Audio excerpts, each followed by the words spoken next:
Cardano right now seems to be rubbing shoulders with all the right players, whether it be with open source giants at Linux or senators at US Congress chiefly responsible for crypto regulation. There's one common theme: Cardano is sharing the same platform, eating at the same table as these guys, and for good reason.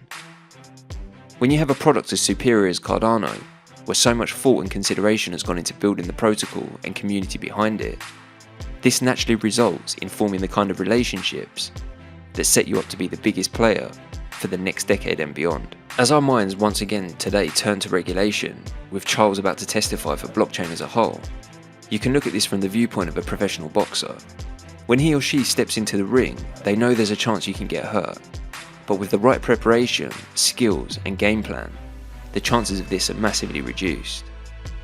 As we step into the ring of regulation and all of blockchain's flaws and qualities are scrutinised once again, it's the ones who prepared properly with regulation in mind who will come out unscathed, and will more than likely, for their competitors at least, deliver the most damaging blow. Welcome back for today's instalment of Cardano Insights, where we deliver a fast-paced, bite-sized roundup of the all-important Cardano news and ecosystem content from the past 24 hours.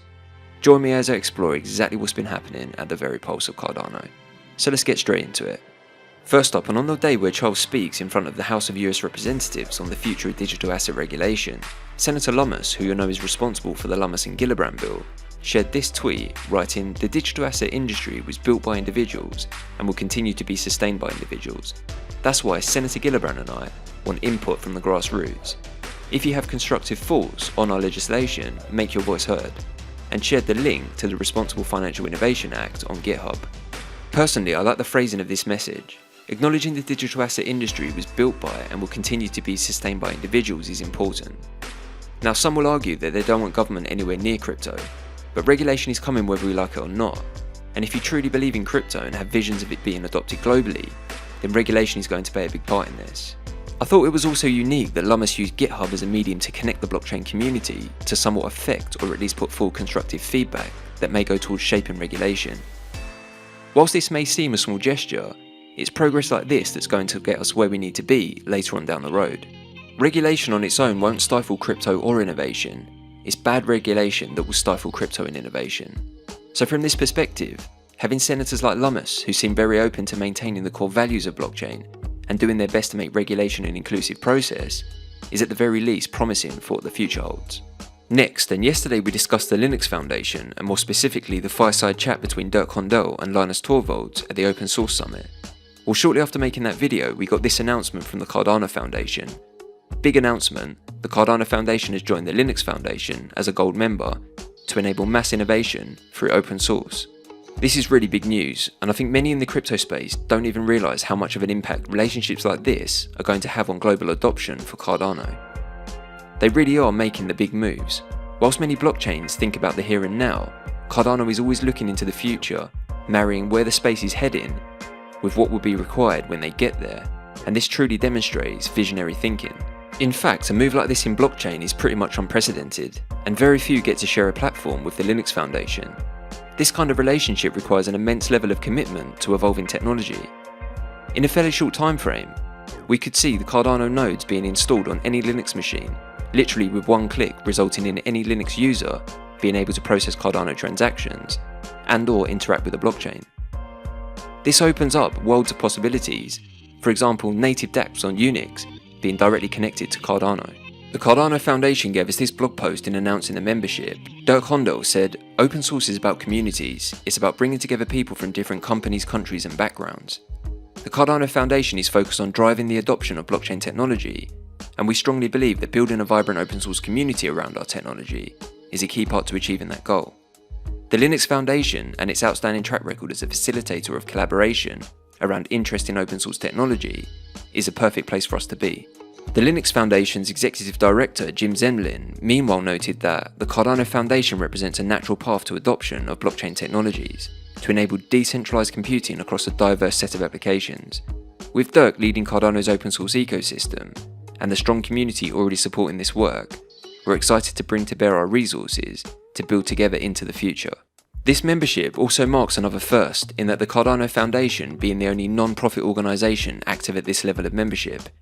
If we head over to the Linux Foundation site, you will note that there are 14 platinum members with the likes of Intel, Microsoft and Samsung, and currently 19 gold members.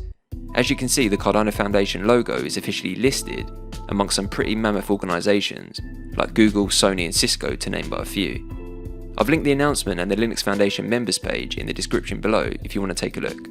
Now, a few weeks back, we covered World Mobile in some detail, and specifically the impact their project is going to have on Cardano's mission to bank the unbanked. With the first deployment of the Air nodes in Zanzibar only a matter of months away, they gave us this announcement that World Mobile is teaming up with Input Output to do an AMA in the form of a Twitter space. Both Charles and Mickey will be there speaking on progress and ready to answer questions from the community on all things World Mobile, IOG and their work in Africa. The session takes place on June 28th, and I've linked the announcement in the description where you can set a reminder. As I always maintain, my belief is that World Mobile's vision to connect the unconnected, if successful, is going to have huge implications for Cardano commercially.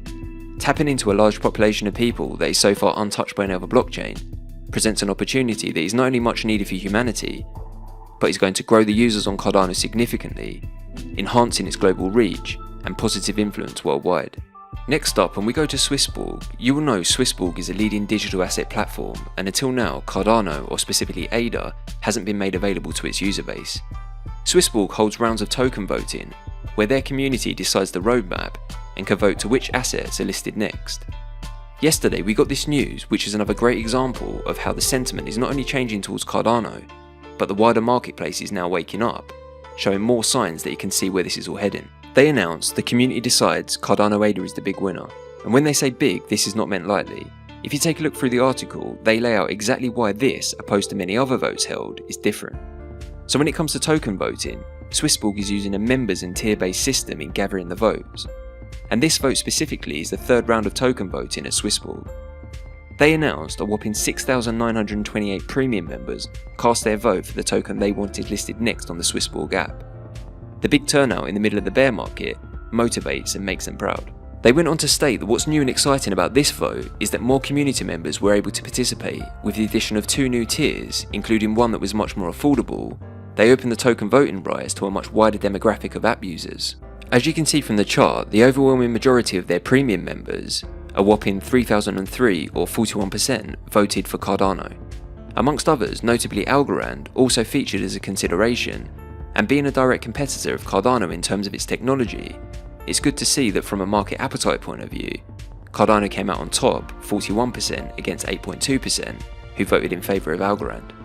Other than the fact that it's great that ADA was voted in by the SwissBorg community, a key takeaway from me from this announcement is this part at the end. They wrote, "What's interesting to note, as with previous token votes, there's much agreement amongst the different tiers, as you can see in the voter distribution chart. It seems that our community members, at least when it comes to token preference, share the same opinions and tastes regardless of their tier level. That so many community members participated in the vote when the market mood is so bearish is a sign of the health of our ecosystem. We firmly believe in the swarm intelligence of our community.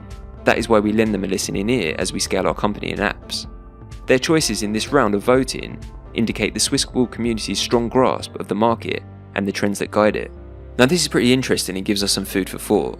The mention of bearish market conditions not affecting the participation, the fact that such a high number of members voted, and that the general consensus from all of their tier levels has never been more aligned in agreement, albeit in a more concentrated community in terms of the wider crypto user, definitely some great data that backs up the theory that the demand for Cardano is growing to all corners of the blockchain world.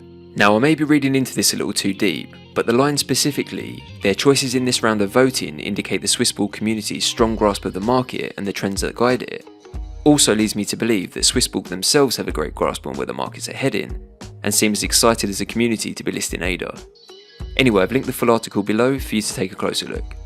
So that's it for another installment of Cardano Insights. Once again, I hope you enjoyed today's video and found value in the content, and if you did, please be sure to comment, like, share and subscribe to the channel. It's really appreciated.